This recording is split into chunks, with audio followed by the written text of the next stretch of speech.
In the romantic game, you're stuck at level 1. You can't beat the boss.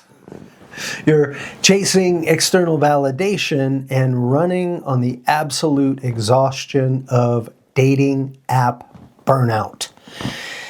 And it isn't working.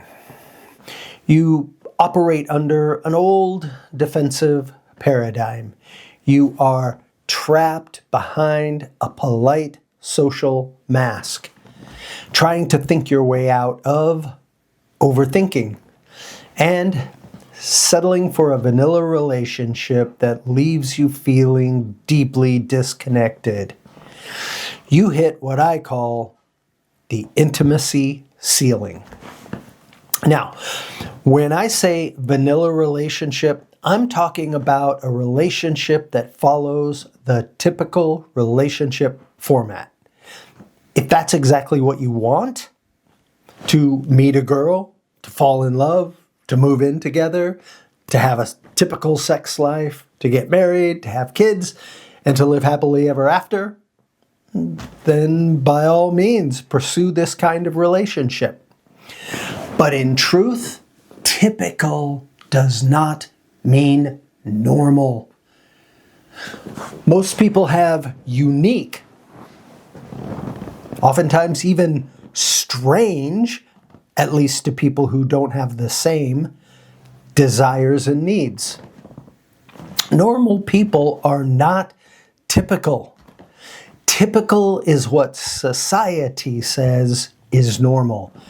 Truly normal people don't fit the typical spectrum. Each of us has unique needs and desires that most people don't have or even understand. That's why it is so essential to find a partner who gets you, who understands those unique desires because he or she shares them with you. It's a frustrating place to be when a relationship looks completely safe on paper, but the raw electric desire has completely fizzled out or never existed in the first place. The problem isn't that you lack desire. The problem is that you have been conditioned to treat intimacy like a mechanical accident, hoping it just happens. Natural, because you like each other. But deep intimacy is engineered. It is an energetic psychological masterpiece that follows a strict counterintuitive sequence. Trust leads to vulnerability, which then leads to intimacy. These three elements of a relationship working together are what unlocks Pandora's box. The exact moment a woman feels so entirely safe and unjudged that she sheds her societal conditioning and reveals her deepest, truest sexual self. To unlock that level of total liberation, you need a map. You must move past standard tips and tricks and calibrate your identity. This is why I built the Proclivity Matrix. It is a diagnostic system designed to strip away vague and unclear communication, clarify your exact desires, and provide a clean, shame-free blueprint to find and build an abundant connection. Today, we are opening the master blueprint. We are going to map out the 4 primary quadrants of your erotic architecture using the analogy of a car. The vehicle, the engine, the interior, and the fuel. Let's drive this thing. We begin with the vehicle. Quadrant 1, relationship type.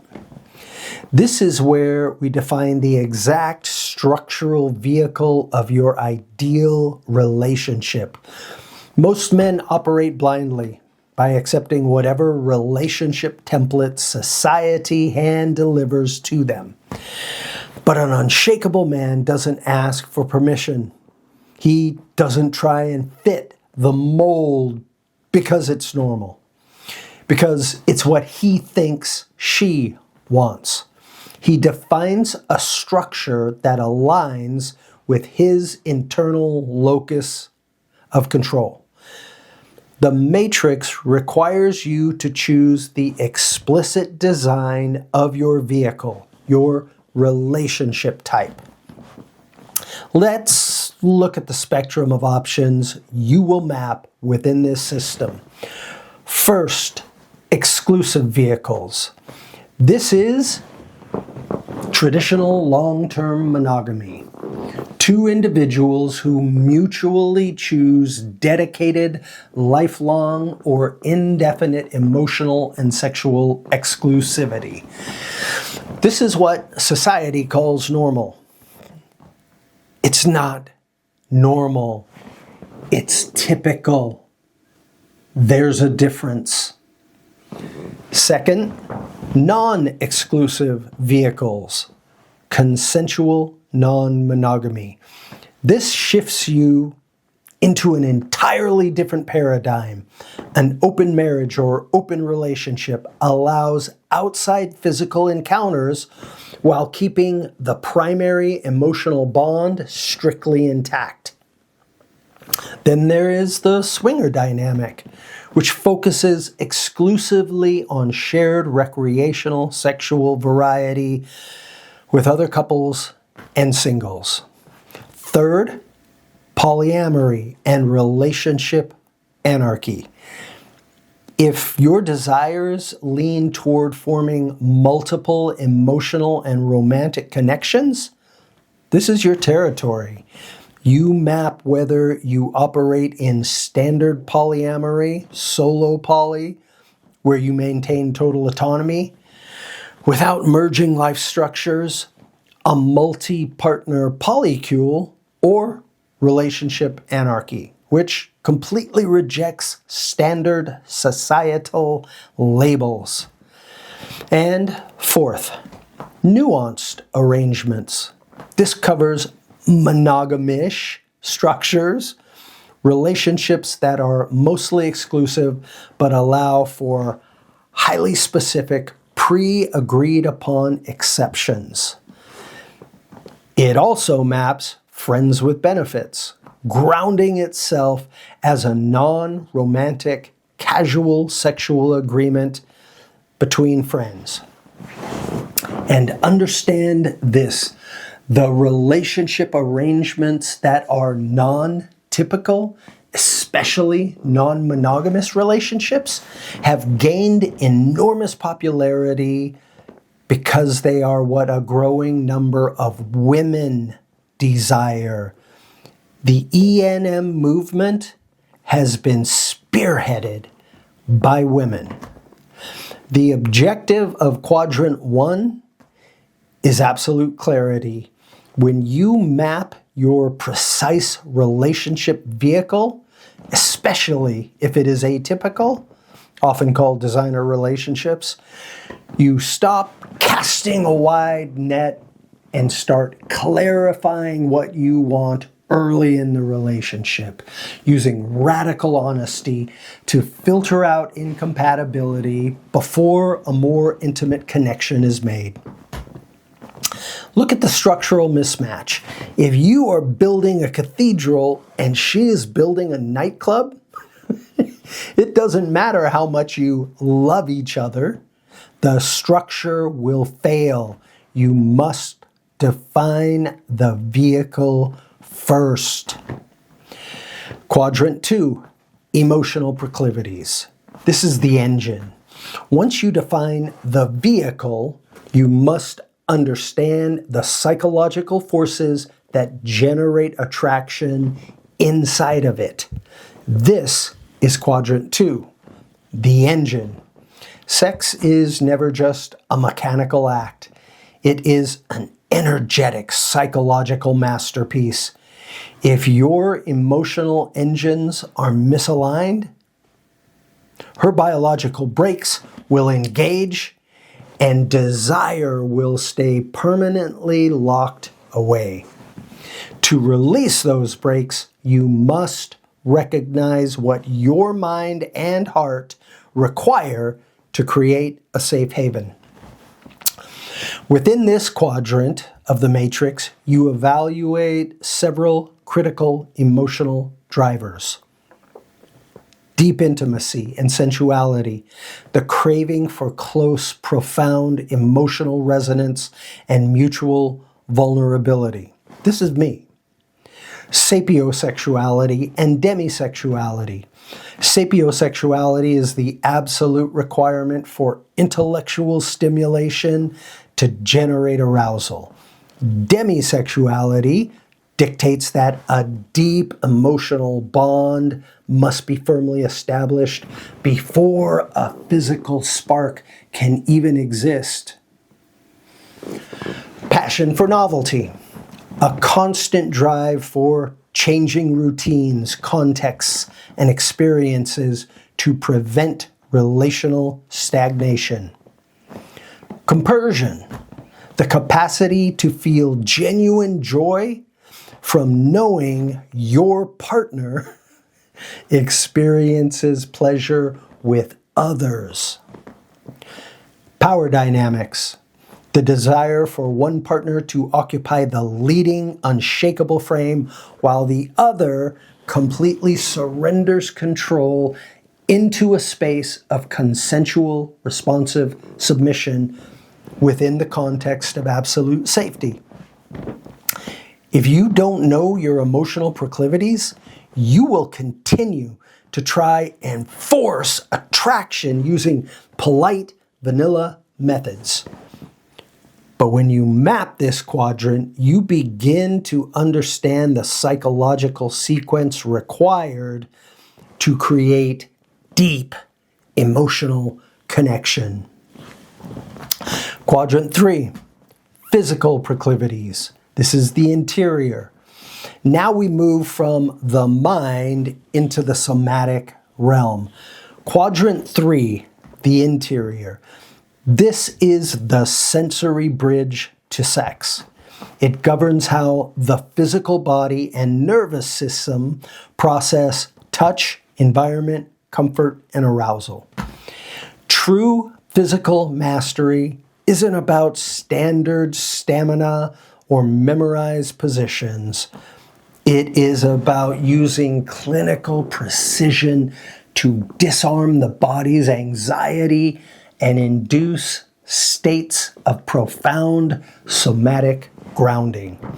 In this quadrant, we map the exact sensory markers that trigger your body's accelerators.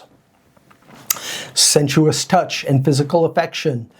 This ranges from non-sexual comfort and cuddling and holding hands to deliberate, slow burn, sensuous touch designed specifically to arouse the nervous system without rushing toward penetration.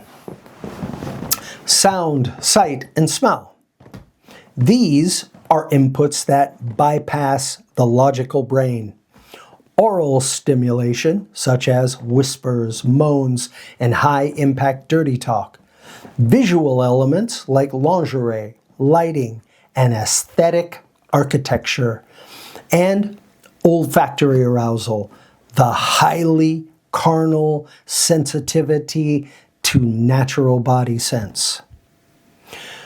Rhythmic movement, the coordination of sensuous physical cadence, rocking, swaying, or breathing to sync your nervous systems completely. Niche sensations, consensual pain, and BDSM. For those whose physical wiring craves intensity to escape the prison of overthinking, The matrix maps the entire spectrum of kink-related needs. If you're in this category, you don't need an explanation. You know.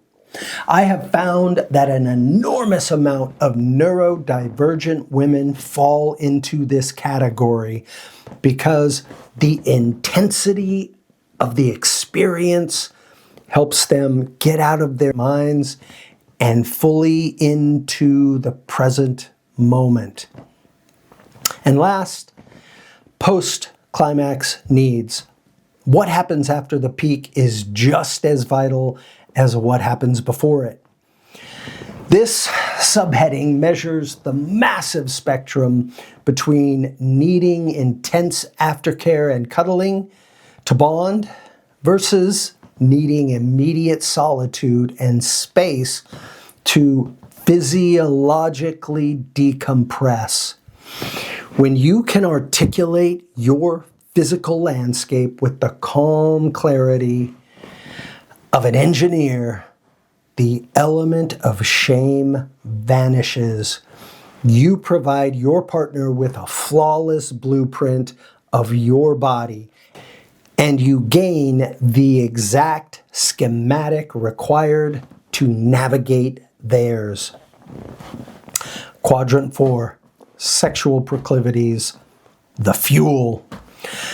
Finally, we enter quadrant 4, the fuel. While physical proclivities deal with the sensory inputs of the nervous system, quadrant 4 maps the specific acts, psychological role plays, tools, and expressions of desire in the bedroom. Listen, intercourse is merely the mechanical friction of genitals. This is the goal of most men, and the male O is usually the end of intercourse. Sex, however, is the entire erotic adventure. Quadrant 4 maps that adventure across very explicit boundaries. Kink, the exploration of unconventional practices that exist entirely outside the vanilla routine. Tantric sex. Tantric sex prioritizes a slow, deep, mindful, and energetically connected experience over a frantic chase for the big O. Theatrical and social scenarios. This includes role play, voyeurism, and exhibitionism, and even group sex. This quadrant is where most men choke. They hide these desires, terrified that if they share their authentic sexual shadow, they will be viewed as a creep and left behind. But under a new paradigm of radical honesty, mapping these explicit sexual proclivities filters out toxic mismatching and draws in partners who are secretly dying to explore the exact same landscape. What I have presented here is just a sample of the various needs and desires that are completely normal within the spectrum of human sexual desires. Look at the complete matrix. When you step back and see all 4 quadrants aligned, the illusion of romantic chaos disappears. Intimacy stops being a guessing game and becomes a clear, predictable architecture. The proclivity matrix isn't designed to put you or your partner into a rigid box. It is designed to build a safe haven. When you take extreme ownership of your own desires, write them down, and map them out, you remove the heavy anchors of vagueness and shame. You stop accepting the table scraps of vanilla dating and you claim the feast you actually want. If you are ready to stop finishing last, if you are ready to break through your own intimacy ceiling and become the absolute standard by which she judges all other men, you must move from knowledge to execution. Because knowledge is just a map. If it stays in the glove box, the car goes nowhere. You must learn, apply, practice, and adapt these principles in the real world. Inside my paid coaching program, we use the Proclivity Matrix app to map this out with clinical precision, shifting men completely into the paradigm of the unshakable man. In the next video, I'll walk you through how to navigate the kinds of conversations necessary to pre-qualify potential partners based on your specific proclivity matrix. Here's the link if you want to book a call and see if my paid program is the right fit for you. I'm David. I won't ask you to subscribe, like, or comment. If you're a man of action, you'll do whatever you think you should do. If you're not, you won't. I'll see you in the next video.